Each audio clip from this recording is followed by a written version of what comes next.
What is up, you guys? Welcome back to the channel. Alright, I gotta get this done as fast as I can. Hopefully it's only one try to voice this over. Legacy is about to start his second Path of Abyss, so yeah, let's get into the video. So we're on Path 3 today. Path 7 got occupied by Avatar. He just ran with Omega, which is fine, right? And so we're gonna hit this first part of the lane. Oh, this is Namor. Namor is definitely the best for this. I'm running suicides as well. Not that it matters too much.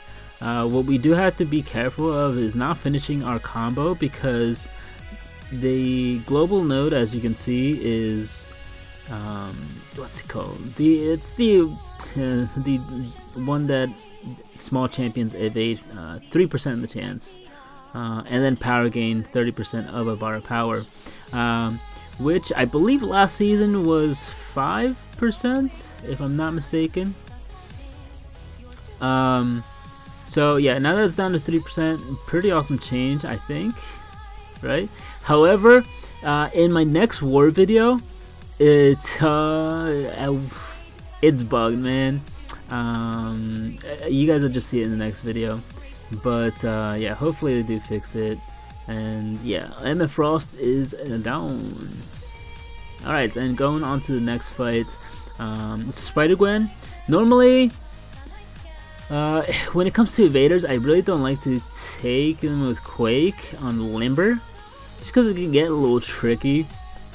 But I'm running full suicides at the moment. If I wasn't running full suicides, I probably wouldn't take it. I'd probably just use Namor, especially because Spider-Gwen with 5 charges already has 35% chance to evade and 7% per charge, which, by the way, Kabam, is pretty insane. 35% chance, and then with the global it goes up to 38. And the fact that they still haven't completely fixed evade, where basically if they evade, they can still like hit you back, and that can be a little nasty. I know it's because I face Spider-Gwen 5 times a week. No, I'm sorry, 10 times a week, because I have 2 Spider-Gwens, and I take her with Corvus, and basically I only hit her while she's stunned, because there have been several times where I go in to hit her and she is fast enough to hit me back before I can block. So like basically as soon as I notice the evade, yeah, it's already too late most of the time. There are times where the AI is a kind soul, like an angel if you will, where they just dash back twice, and then in that regard, not bad. Okay, and so I didn't take any of these minis. I'm running Quake, Warlock, and Namor. None of them are especially great for Iron Man Infinity War. So yeah, let somebody else take those. And now we're going on to this Spidey. I could either use Quake or Warlock, but Warlock does have the double immunity, and we want to save Quake's health for other fights, just in case. I would lose minimum health pretty much on this Spidey. Just, you know, parry and 3-hit him or bleed him. Plus with willpower, or the opponent clearly has willpower. Because he has that, he's losing power. But as you can see, that evade global, man, giving a lot of power. And throw in my SP2, and that actually finishes him off. I believe it was only a rank 4, but regardless, we got to the SP2 and then it cleared it out. Alright, then we're going on to this next fight. It is a Ghost. Ghost is also a small champion. Keep in mind, this global is 3% chance. Now that I think of it, it is this exact fight where I can see, you can clearly see the node is bugged. Maybe I'll link Kabam to give it a look. But I do play this fight very safe. I believe the node, besides the global obviously, is that they have higher chance to evade. Oh, okay, maybe I'm wrong. Because I did see the global activate a lot of times. Okay, no. Okay, so one of the bugs was that while she is stunned, she was still gaining power. So not there, but towards the end of the fight. So as you can see, she's down to like 20% health. But yeah, parry, hit, parry, hit. Hold on. Oh, maybe it is the next one. Hold on.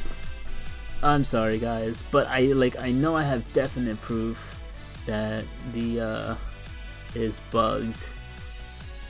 Hopefully it's in the next fight, because I'm not trying to like mess up this like recording and all this stuff. Okay, I think it might be in this fight. This fight. Oh, by the way, guys, I run Resonate for Alliance Quest, and because I run Resonate, I basically take more damage to Dominoes because of a critical failure. Very fun mechanic. Only the best. I boosted up a little bit just so I can finish the fight a little bit faster. As you can see, somebody else already tried their hand at it and it didn't go too well, especially because they didn't really take off that much. 15,000. Ouch. Alright, here we go. Alright, so obviously she's gonna heal for full because I have the armor up from Warlock. He just starts the fight with an armor up, and basically all we're gonna be doing is we're gonna be playing very safe. I believe we can get in as much as 2 hits before the stun wears off. And because we have that infection, her power gain is just pretty abysmal. But because we also have the infection, that's also helping us a lot too. So every time I get an armor up, although Buffet eats it, the infection will prevent it from, ever occurring.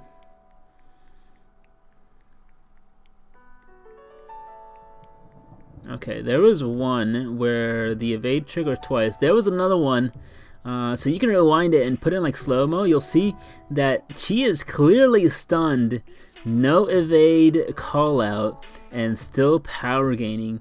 So it wasn't the ghost fight, it was this fight where, yeah, she just like turned up the gas on that global, and for some reason, while she was stunned, not only did not evade, but power gained, which is could be pretty dangerous. If I wasn't running Warlock, and let's say she got to 3 bars of power, that would have cost me, man. I would have been pissed. Alright, on to our next fight in our lane. It's a Nick Fury. Now, this is I believe it's completely debuff immune. So we're gonna get our charges pretty fast as far as Imperious Rex. So we're gonna try to finish some hits with a light attack, and we're probably gonna try to use here and there, not every time, a special one just because we have recoil. But with the special lock 1, we are gonna be healing quite a bit. Now this fight is kind of like cut and dry. I can't really do anything with Namor, which really sucks. But what I did here was I got to just below 1 bar, and because of that we were able to get to 2 bars of power, and just throw our specials. And even though we are not going to be doing the insane damage we normally do, we were still able to launch a special 2, which is some damage at least. And yeah, we're down to around 70% health. Not a huge deal. He's about to go into his second life model decoy. Or wait, into his actual form. My bad. But yeah, we're going to be healing a little bit because that willpower. I still think willpower is a little bit underrated. Some people like don't run it at all, which I find kind of crazy, just because like look at that, like we are literally just healing for free. Alright, gonna throw our SP1 and yeah, get into 2 bars of power, launch it, and it actually kills him. Hit 37k, which was a number I wasn't expecting, just because I'm just so used to having at least a Fury, but it does give me a little bit more confidence in Namor without the 2 Furies. I'm just so used to like doing 2 SP3s, one back to back, and then launching the SP2s. But I gotta keep in mind that like that kind of damage is for like 400,000 health, and these champions have usually no more than 200,000. Usually, like for mini bosses, it's usually around 180,000, and then for like a regular lane, it'll be like 100 to like, I would say 120,000. And I guess some of the health boosted nodes will have probably around 150, but yeah, nowhere near 400k. Alright, and we're stepping up to this Sabretooth. I was originally going to go in with Warlock, but if I went in with Warlock, I would have to heal, and I didn't really want to heal. I'm trying to be a little conservative. Well, it's actually not even conservative, I'm just being cheap. I didn't want to heal Warlock and then go with Quake for the next fight. But yeah, this is pretty cut and dry. It's just Quake and Shake.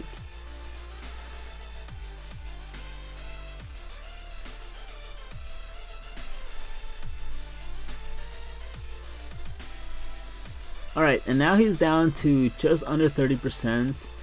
In my mind right now, I'm just like, okay, we're almost there, just don't mess up. And I messed up. Oh my god, famous last words, guys. But we're almost there. 15% health left, and then we got a Dormammu mini boss. Alright, down to 4%, 3, 2, and after this aftershock, we're done. Nice. So Sabretooth is down, up to the last mini boss for this Alliance War video, and it's a Dormammu. I know there were people with ghosts available, so 200,000 health, pretty meaty boy, and yeah, we used 2 health potions, but I don't necessarily need to heal to like 100%, because I know Quake can take down this fight quite easily. I just the only thing I really need is like an attack boost, and even that is pretty questionable because it is a mystic, and yeah, just Quake's aftershocks when it's a mystic or when she has like any kind of like attack bonus just scales so incredibly well. So we're gonna hit start. We do kind of like mess it up a little bit, but overall I was pretty content with my performance. So it's critical resistance, and even though Ghost would probably be a better matchup, the critical resistance is kind of an annoying node, especially if you don't get a crit.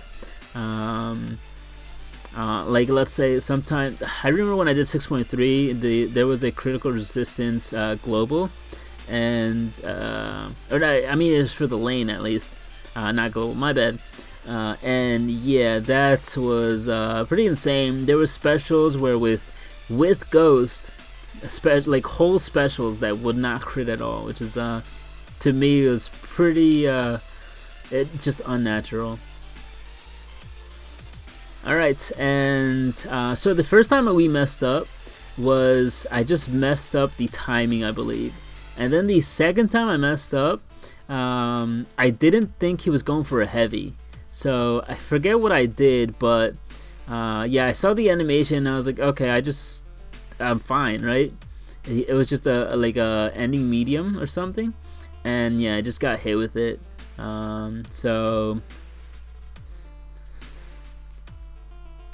think it was right there. I thought I was fine, and yeah, it was a heavy. So there we go. Dormammu's down. Pretty easy. Ended up with 40% health left. And that is it to the war video, guys. I hope you guys enjoyed, and I'll catch you guys in the next one. Take care.